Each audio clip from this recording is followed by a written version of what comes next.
नमस्कार दोस्तों, आज आप लोग सुनेंगे गौतम बुद्ध की प्रेरक कहानियाँ। भगवान बुद्ध सद्विचारों का प्रचार करने के बाद राजगृह लौटे, लेकिन नगर में सन्नाटा था। उनके अनुयायी ने उन्हें बताया, भगवान एक राक्षसी को बच्चों का मांस खाने की लत लग गई है। नगर के अनेक बच्चे गायब हो गए हैं। इससे नागरिकों ने या तो नगर छोड़ दिया है या वे अपने घरों में दुबके बैठे हैं। भगवान बुद्ध को यह भी पता चला कि उस राक्षसी के कई बच्चे हैं। एक दिन बुद्ध राक्षसी की अनुपस्थिति में खेलने के बहाने उसके छोटे बच्चों अपने साथ ले आए। राक्षसी जब घर लौटी तो अपने बच्चे को गायब पाकर बेचैन हो उठी। सबसे छोटा होने के कारण उसका उस बालक से अधिक लगाव था। बेचैनी में ही उसने अपनी रात काटी। सुबह जोर जोर से उसका नाम पुकार कर उसे ढूंढने लगी। बिछोह के दर्द से वह तड़प रही थी। अचानक उसे सामने से बुद्ध गुजरते हुए दिखाई दिए। उसने सोचा कि बुद्ध सच्चे संत हैं, जरूर अंतर्यामी होंगे। वह उनके पैरों में गिरकर बोली, भगवान, मेरा बच्चा कहाँ है? यह बताइए, उसे कोई हिंसक पशु न खा पाए, ऐसा आशीर्वाद दीजिए। बुद्ध ने कहा, इस नगर के अनेक बच्चों को तुमने खा लिया। कितने ही इकलौती संतानों को भी तुमने नहीं बख्शा है। क्या तुमने कभी सोचा कि उनके माता पिता कैसे जिंदा रह रहे होंगे? बुद्ध के वचन सुनकर वह पश्चाताप की अग्नि में जलने लगी। उसने संकल्प किया कि अब वह हिंसा नहीं करेगी। भगवान बुद्ध ने उसे समझाया कि वास्तविक सुख दूसरों को दुख देने या दूसरों का रक्त बहाने में नहीं, अपितु उन्हें सुख देने में है। उन्होंने उसका बच्चा उसे वापस कर दिया। अब आप लोग सुनिए भगवान बुद्ध की दूसरी कहानी। एक दिन राजकुमार सिद्धार्थ अपने चचेरे भाई देवदत्त के साथ बाग में घूमने के लिए गए। जहाँ सिद्धार्थ कोमल हृदय का बालक था, वहीं देवदत्त झगड़ालू व कठोर स्वभाव का था। सिद्धार्थ की सभी प्रशंसा करते थे। देवदत्त की प्रशंसा कोई नहीं करता था। इसलिए देवदत्त मन ही मन सिद्धार्थ से जलता था। जहाँ वे दोनों घूम रहे थे, उनसे थोड़ी ही दूरी पर एक हंस उड़ रहा था। उस हंस को देखकर सिद्धार्थ बहुत प्रसन्न हो रहा था। तभी देवदत्त ने कमान पर तीर चढ़ाया और हंस की ओर छोड़ दिया। तीर सीधा जाकर हंस को लगा। वह घायल हो गया और छटपटाकर नीचे गिर पड़ा। सिद्धार्थ ने दौड़कर उस घायल हंस को उठाया। उसने हंस के घायल शरीर से बह रहे लहू को साफ किया और उसे पानी पिलाया। तभी देवदत्त वहां आगे पहुंचा। उसने क्रोध से सिद्धार्थ की ओर देखा और बोला, इस हंस को चुपचाप मुझे दे दो। सिद्धार्थ, इसे मैंने तीर मारकर नीचे गिराया है। नहीं, सिद्धार्थ ने हंस की पीठ सहलाते हुए उत्तर दिया, मैं इस हंस को तुम्हें नहीं दे सकता। तुम निर्दयी हो। तुमने इस निर्दोष हंस पर तीर चलाया है। यदि मैं इसे न बचाता तो इस बेचारे की जान चली जाती। देखो सिद्धार्थ, देवदत्त उसे घूर कर बोला, यह मेरा हंस है। इसे मैंने तीर मारकर नीचे गिराया है।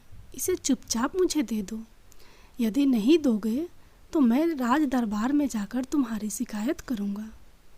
सिद्धार्थ ने उसे हंस देने से साफ साफ मना कर दिया। देवदत्त राजा सुधोधन के दरबार में जा पहुंचा और सिद्धार्थ की शिकायत की।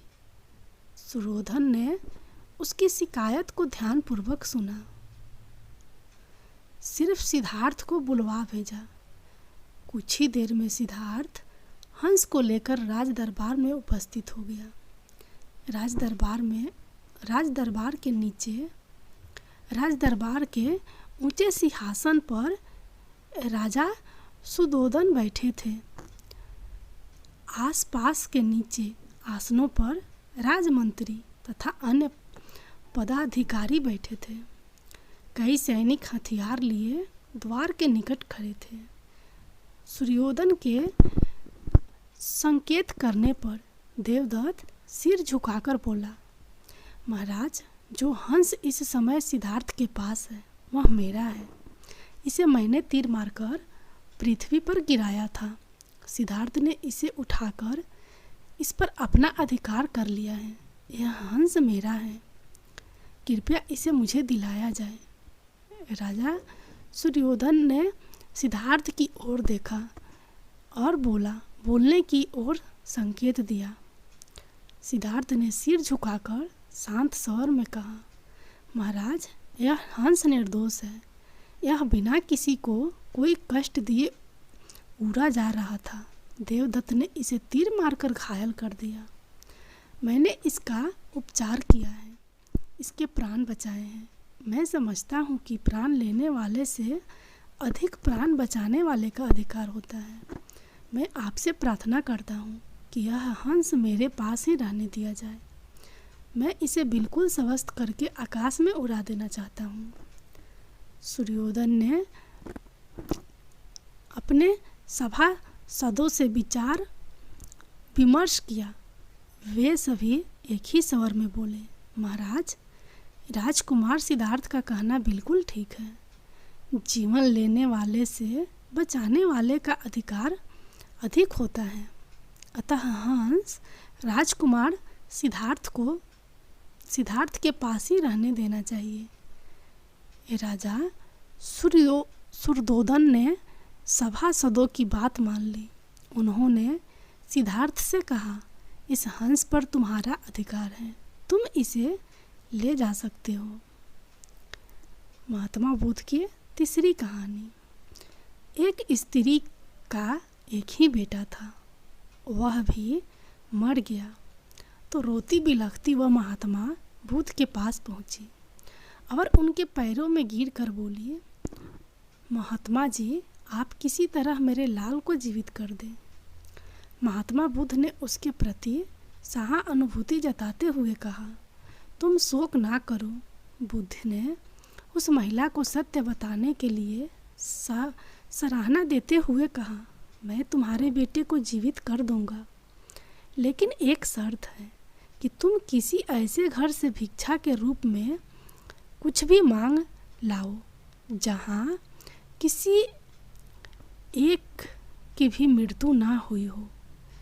उस स्त्री को कुछ तसल्ली हुई और दौड़कर गांव पहुंची। अब वह ऐसा घर खोजने लगी जहाँ किसी की मृत्यु ना हुई हो। बहुत ढूंढा, लेकिन ऐसा कोई उसे नहीं मिला। वह निराश होकर महात्मा बुद्ध के पास आई और वस्तु स्थिति से अवगत कराया। तब बुद्ध बोले, यह संसार चक्र है, यहाँ जो आता है उसे एक दिन अवश्य ही जाना पड़ता है। तुम्हें इस दुख को धैर्यता से सहन करना चाहिए। तब महिला को बुद्ध के वचन समझ आए और उस महिला ने फिर बुद्ध से संन्यास लिया और मोक्ष की राह पर चलने लगी। अब बुद्धा मरवन में अपना समय व्यतीत कर रहे थे। इस समय तक बुद्धि की प्रसिद्ध दूर दूर तक फैल चुकी थी। बहुत दूर दूर से लोग अपनी चिंताओं और परेशानियों का समाधान खोजने के पास आते थे। ऐसे ही एक दिन जब बुद्ध मरवन में अपने शिष्यों को प्रवचन दे रहे थे, तो एक अधेड़ उम्र का व्यक्ति अपने 2021 वर्ष के पुत्र को अपने साथ लिए बुद्ध की तरफ चला आ रहा था। जब यह प्रवचन स्थल के पास पहुंच गए तो एक नज़र उन पर डाली और इशारे से बैठने के लिए कहा। जब प्रवचन समाप्त हो गया और सभी लोग वहाँ से चले गए तो बुद्ध ने उस व्यक्ति को अपने पास बुलाया और बैठने के लिए कहा। वहाँ चारों तरफ हरियाली छाई हुई थी। मौसम बहुत सुहाना था और तरह तरह के पंछियों की आवाज़ें गूंज रही थी। ऐसा नज़ारा देखकर उस व्यक्ति को अंदर से असीम शांति महसूस हो रही थी। इसके बाद बुद्ध ने उस व्यक्ति से आने का कारण पूछा, तो इस पर व्यक्ति ने कहा, यह तथागत, मैं 2 दिन की लंबी यात्रा करके अपने पुत्र को आपसे मिलवाने लाया हूँ। ये मेरा इकलौता पुत्र है और ये हर समय थका थका रहता है। ऐसा लगता है जैसे इसके अंदर कोई जान ही नहीं है, कोई प्राणी नहीं है। इसका स्वभाव भी काफ़ी चिड़चिड़ा हो गया है। अगर हम इससे कुछ भी कहते हैं तो यह हमारी छोटी छोटी बातों पर गुस्सा हो जाता है। इसके देखने की क्षमता भी उम्र से पहले ही कमज़ोर हो गई है और इसके बाल भी सफ़ेद पड़ने लगे हैं। इतनी कम उम्र में इतनी बड़ी उम्र का लगना मुझे तो कुछ समझ नहीं आ रहा है। किसके साथ हो, क्या कर रहा है। तथागत, मैं अपने पुत्र के स्वास्थ्य को लेकर बहुत चिंतित हूँ। जब मैं अपने पुत्र को वैद्य जी के पास लेकर गया तो उन्होंने कुछ औषधि दी और कहा, अपने पुत्र को तनाव कम लेने के लिए कहो। वो अपने दिमाग में बहुत अधिक तनाव लेता है, इसलिए उसकी ऐसी हालत हो गई है। लेकिन मुझे उनके बहुत समझाने के बाद भी तनाव का मतलब समझ नहीं आया। मुझे नहीं पता कि तनाव होता क्या है, यह किन कारणों से आता है और उसे कैसे अपने पुत्र के दिमाग से निकालूं। लेकिन मुझे सबसे पहले तो ये समझना है कि तनाव होता क्या है। इसलिए तथागत, मैं आपके पास आया हूँ। कृपया आप मेरी समस्या का समाधान कीजिए। यह सुन बुद्ध उसके पुत्र को बड़े ध्यान से देखते हैं, उसके चेहरे को देखते हैं, उसकी आँखों को देखते हैं और फिर उसके हाथों की नब्ज को भी देखते हैं। यह सारी विधि करने के पश्चात बुद्ध उस व्यक्ति से कहते हैं, तनाव लेना तो कोई नहीं चाहता, लेकिन फिर भी यह तनाव लोगों के दिमाग को दीमक की तरह पकड़ लेता है और व्यक्ति जान भी नहीं पाता कि वह तनाव में जी रहा है। लेकिन अगर व्यक्ति तनाव के कारणों को अच्छे से समझ लेता है और तनाव के बारे में कोई ऐसा पैमाना बना लेता है जिससे वह जान सके कि वह कितने तनाव में है, तो वह इस समस्या का समाधान भी खोज सकता है। सबसे पहले तो तुम ये समझो कि तनाव होता क्या है। जब भी कोई व्यक्ति कोई काम कर रहा होता है लेकिन उसका मन कहीं दूर भटक रहा होता है, कल्पनाओं में होता है, तो उसके शरीर और मन के बीच एक दूरी पैदा हो जाती है। यह दूरी जितनी अधिक होगी, व्यक्ति उतनी ही ज़्यादा बेहोशी की अवस्था में होता है और शरीर व मन के बीच की इसी दूरी, इसी खिंचाव को तनाव कहा जाता है। आखिर कोई पसंदीदा खेल खेलने के बाद व्यक्ति चुस्ती और प्रसन्नता से क्यों भर जाता है, जबकि उसने तो अपने शरीर को थकाया है, लेकिन समझने वाली बात यह है कि खेलते समय मन और शरीर एक साथ पूरी तरह से उस खेल में केंद्रित होते हैं, जिससे शरीर और मन के बीच की दूरी पैदा नहीं होती और कोई तनाव पैदा नहीं होता।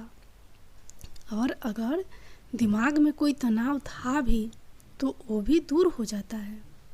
लेकिन इसके विपरीत जब हम कोई ऐसा काम करते हैं जो हमें पसंद नहीं है तो हमारा ससुर तो उस काम को कर रहा होता है, लेकिन हमारा मन कहीं दूर कल्पनाओं में भटक रहा होता है, जिससे शरीर और मन के बीच एक दूरी पैदा हो गई और तनाव ने जन्म ले लिया। इसलिए व्यक्ति को एक समय पर सिर्फ एक ही काम करना चाहिए और अपने तन मन की सारी शक्ति उसी एक काम पर लगा देनी चाहिए, जिससे व्यक्ति के अंदर तनाव पैदा ही ना हो। इसके बाद बुद्ध ने कहा, तनाव पैदा होने के मुख्य 8 कारण होते हैं और जिसने इन कारणों को समझ लिया वो जीवन भर तनाव मुक्त रह सकता है। मुख्य कारणों में सबसे पहला कारण है अति महत्वाकांक्षी होना। महत्वाकांक्षी होना अच्छी बात है, लेकिन क्या कभी आपने इस बात पर ध्यान दिया है कि इंसान के लक्ष्य कभी पूरी ही नहीं होते। उसका एक लक्ष्य पूरा हुआ नहीं कि वह दूसरे की तरफ भागने लगता है, दूसरा पूरा हुआ तो तीसरे की तरफ, और इस तरीके से वो अपने लक्ष्य को पाने के लिए जिंदगी भर गोल गोल घूमता रहता है। इसलिए जो व्यक्ति अति महत्वाकांक्षी होता है, जिसने बड़े बड़े लक्ष्य बनाए होते हैं, वह वर्तमान में कभी रह ही नहीं पाता। उसका मन सदैव भविष्य की योजनाएं बनाने में ही व्यस्त रहता है। उसका शरीर वो वर्तमान में रहता है लेकिन भविष्य में ही रहता है, जिससे मन और शरीर के बीच दूरी पैदा हो जाती है और वह तनाव भरी जिंदगी जीने लगता है। बुद्ध के मुंह से यह बात सुन उस लड़के ने कहा, बुद्ध तो फिर इसका मतलब है कि हमें लक्ष्य नहीं बनाने चाहिए, क्योंकि लक्ष्य बनाना भी तो महत्वाकांक्षा ही है। इस पर बुद्ध ने कहा, जीवन में लक्ष्य बनाना कोई गलत बात नहीं है, लेकिन समस्या तब उत्पन्न होती है जब वो अपना पूरा ध्यान उस लक्ष्य से मिलने वाले परिणाम पर ही लगा देते हैं और उसके परिणाम की चिंता करते रहते हैं। व्यक्ति को वर्तमान में जीना आना चाहिए। आप लक्ष्य बनाएं और उस लक्ष्य की प्राप्ति के लिए कड़ी मेहनत करिए, लेकिन साथ ही साथ आपको इस बात का भी ज्ञान होना चाहिए कि आप अभी वर्तमान में जी रहे हैं और वर्तमान ही सत्य है। बुद्ध ने आगे कहा, तनाव का दूसरा सबसे बड़ा कारण है ईर्ष्या। जब व्यक्ति ईर्ष्या और जलन से भर जाता है तो उसका मन अंदर से सड़ने लगता है। ईर्ष्या एक आंतरिक घाव है। आंतरिक घाव यानी मन का घाव, व्यक्ति के शरीर का घाव। व्यक्ति का शरीर का घाव तो भर सकता है, लेकिन मन का घाव कभी नहीं भर सकता। इसलिए व्यक्ति को दूसरे की खुशी और तरक्की से कभी ईर्ष्या नहीं करनी चाहिए, क्योंकि तनाव का कारण है। इसके बाद बुद्ध ने तनाव का अगला कारण बताते हुए कहा कि आरुषिपूर्ण काम करने से भी मन में तनाव पैदा होती है। जो काम करना हमें पसंद ही नहीं है, जिस काम में हमारी रुचि ही नहीं है, उस काम में हमारा मन लग ही नहीं पाएगा। हमारा शरीर तो वहीं बैठा रहेगा, लेकिन हमारा मन कल्पनाओं की उड़ान भरेगा, जिससे शरीर और मन के बीच दूरी पैदा हो जाती है और व्यक्ति तनावग्रस्त हो जाता है। इसलिए इंसान को हमेशा अपनी रुचि के अनुसार ही कार्य करनी चाहिए। अगर व्यक्ति ने ये पता कर लिया कि उसे कौन सा काम पसंद है और वो उसी काम को अपने जीवन की लक्ष्य बना लेता है, तो फिर वो काम उसके लिए काम नहीं बल्कि खेल बन जाता है। फिर बुद्ध ने कहा, तनाव का चौथा कारण होता है किसी दूसरे से अच्छा रखना। बुद्ध ने उस व्यक्ति की ओर इशारा करते हुए कहा, एक पिता होने के नाते तुम्हारी अपने पुत्र से बहुत ही अपेक्षाएं होगी कि तुम्हारा पुत्र एक बहुत ही कामयाब इंसान बने, तुम्हारा नाम रोशन करे, जैसा तुम चाहते हो उस तरह का जीवन जिए, तुम्हारी हर बात मानी। लेकिन क्या आज तक कभी किसी की सारी अपेक्षाएं पूरी हुई है?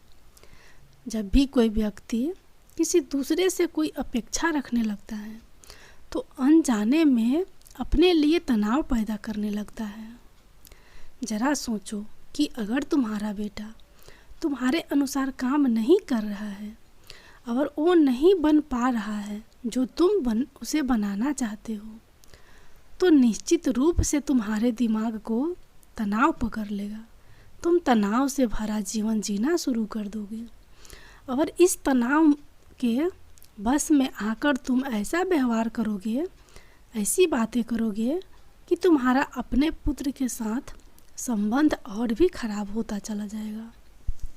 इसलिए व्यक्ति को जितना हो सके उतनी कम अपेक्षाएं दूसरों से रखनी चाहिए और अगर पूरी तरह से तनाव मुक्त रहना है तो दूसरों से अपेक्षा रखना ही बंद कर दो। इसके बाद बुद्ध ने कहा कि शारीरिक कष्ट भी इंसान के तनाव का एक कारण होता है। जब व्यक्ति किसी शारीरिक पीड़ा से गुजर रहा होता है तो उसका पूरा ध्यान बस अपने उस शारीरिक दर्द पर होता है और वो पूरे दिन बस उसी के बारे में सोचता रहता है, जिससे उसका मन दुख के विचारों से भर जाता है। और ऐसी स्थिति ये व्यक्ति तनावग्रस्त रहने लगता है। यह सुन उस व्यक्ति ने कहा कि हे बुद्ध, शारीरिक दुख तो किसी भी व्यक्ति को हो सकता है, तो फिर क्या हुआ, व्यक्ति जीवन भर तनाव में ही जिएगा। इसका जवाब देते हुए बुद्ध ने कहा कि इंसान को ये बात समझनी चाहिए कि हमारी जीवन दुखों का आधार है। जैसे जैसे हमारा जीवन आगे बढ़ता है इसमें दुख आते हैं, बीमारियां आती है और फिर अंत में मृत्यु भी आती है। तो बीमारियां इंसान के जीवन का अभिन्न अंग है, कोई इनसे बच नहीं सकता। बस किसी के जीवन में ये समय से पहले आ जाती है तो किसी के बाद में पढ़ाती सबको है। जब इंसान का मन इस बात को अच्छे से समझ लेगा तो फिर वह अपनी बीमारी के बारे में सोच कर ज़्यादा तनाव नहीं लेगा, क्योंकि यह हमारे जीवन का अभिन्न हिस्सा है। और इसके लिए व्यक्ति को शारीरिक रूप से भी अभ्यास करते रहना चाहिए।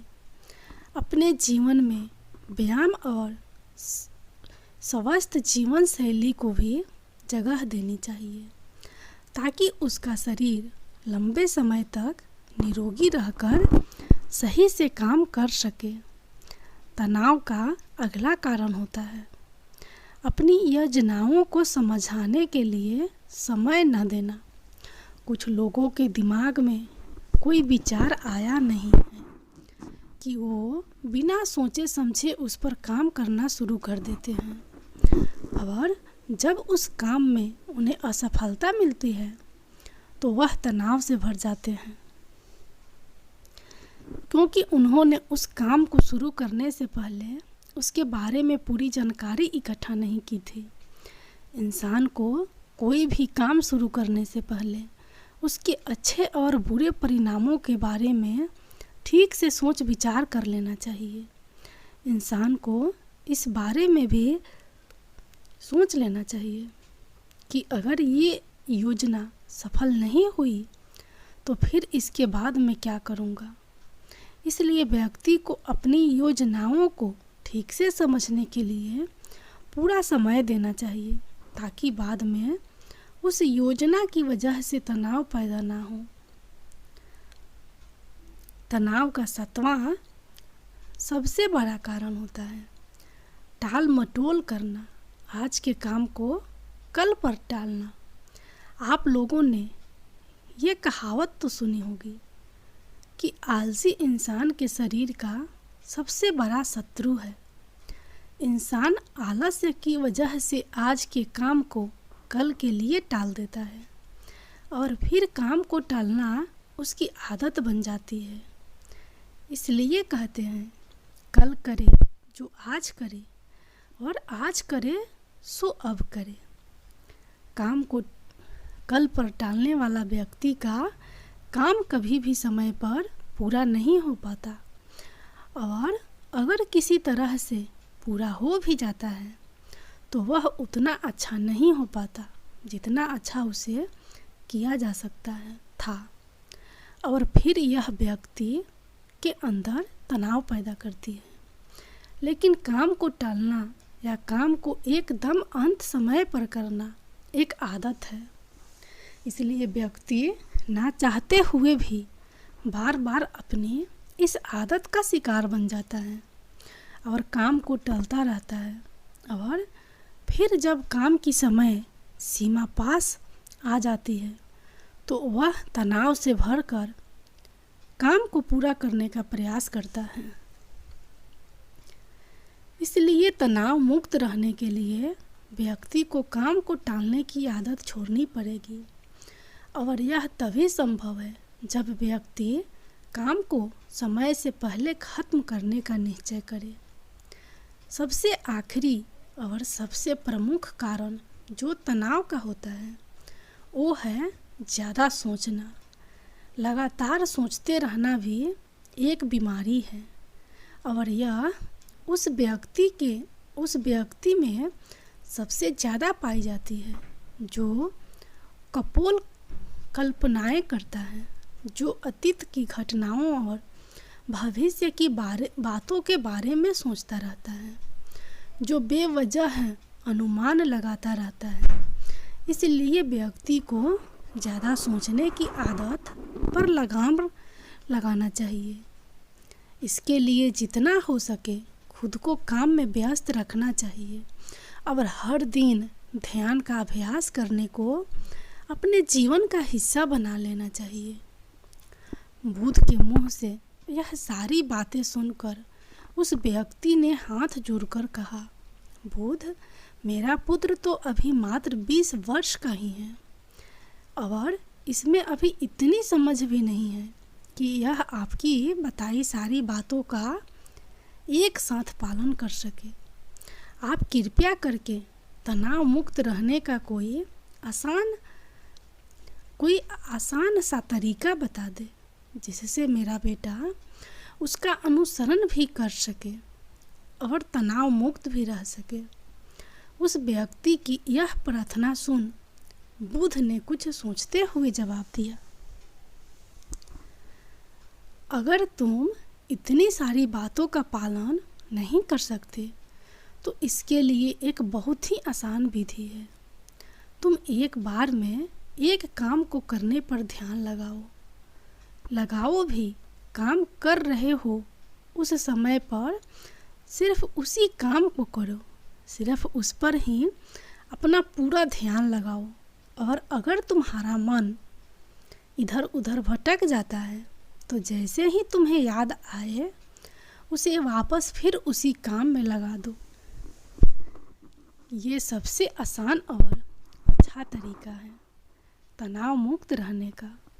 जब तुम भोजन करो तो उस समय सिर्फ भोजन ही करो, उसके पूरे स्वाद का आनंद लो, उसी अनुभव करो। जब चलो तो अपना पूरा ध्यान सिर्फ चलने पर लगा दो। इससे तुम्हारा मन और तुम्हारा शरीर दोनों एक जगह पर केंद्रित रहेंगे। दोनों के बीच दूरी पैदा नहीं होगी, जो कि तनाव का मुख्य कारण होती है। दोस्तों, आज की युवा पीढ़ी एक ही समय पर दो तीन काम करने के आदी हो चुकी है। जैसे फ़ोन पर बातें करते हुए गाड़ी चलाना, खाना खाते हुए टीवी देखना, या खाना बनाते हुए फ़ोन पे बातें करना। ये फ़ोन चलाना और फिर इनकी शिकायत रहती है कि मैं तनाव में जी रहा हूँ, मेरा मन शांत रहता है, मैं चिड़चिड़ा सा हो गया हूँ। जब कोई व्यक्ति एक ही समय पर तीन काम करेगा तो तनाव पैदा होना तो स्वाभाविक है, क्योंकि दिमाग तो एक समय पर पूरा ध्यान लगाकर सिर्फ एक ही काम कर सकता है। पूर्ण रूप से एक ही समय पर दो कामों पर ध्यान कभी नहीं लग सकता। इसलिए जहाँ तक संभव हो सके एक समय पर सिर्फ एक ही काम करने का प्रयास करें, वो भी पूरे ध्यान के साथ।